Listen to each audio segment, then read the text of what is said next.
Hi అండి, welcome back to my channel Meenu's kitchen and tips. ఈ వీడియోలో చూస్తున్నారు కదా, ఇవి పచ్చజొన్నలు అనమాట. వీటితో మనము జొన్న సత్తుపిండి ఎలా తయారు చేయాలో చూద్దాము. నేనైతే ఒక కప్పు జొన్నలని తీసుకున్నాను. వీటిని ఒక 2 సార్లు మంచిగా వాష్ చేసుకుంటున్నాను. వాష్ చేసుకున్నాక వీటిని ఇలా వడగట్టుకోవాలి, వాటర్ లేకుండా. చూస్తున్నారు కదా ఈ వీడియోలో. తర్వాత స్టవ్ పైన ఒక గిన్నెని పెట్టుకుందాము. దాంట్లో వాటర్ పోసుకొని ఆ వాటర్ని మూత పెట్టి బాగా మరగనివ్వాలి.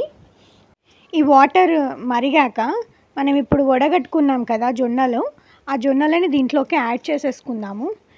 ఈ జొన్నలని కూడా ఒక ఉడుకు రానివ్వాలన్నమాట. మూత పెట్టుకొని ఒకసారి ఉడికించుకుందాము.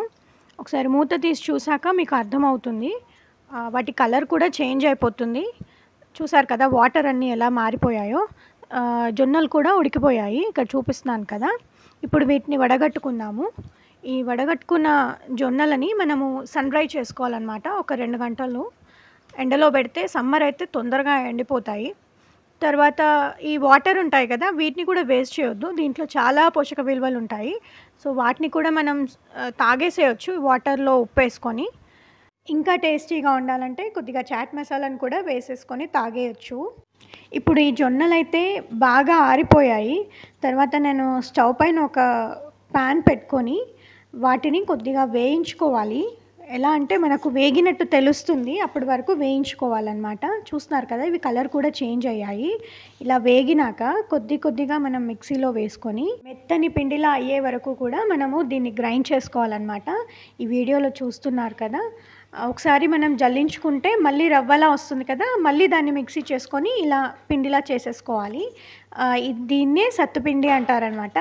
ఇప్పుడు ఈ సత్తుపిండి 6 మంత్స్ వరకైనా స్టోర్ ఉంటుంది ఫ్రిడ్జ్లో పెట్టుకుంటే.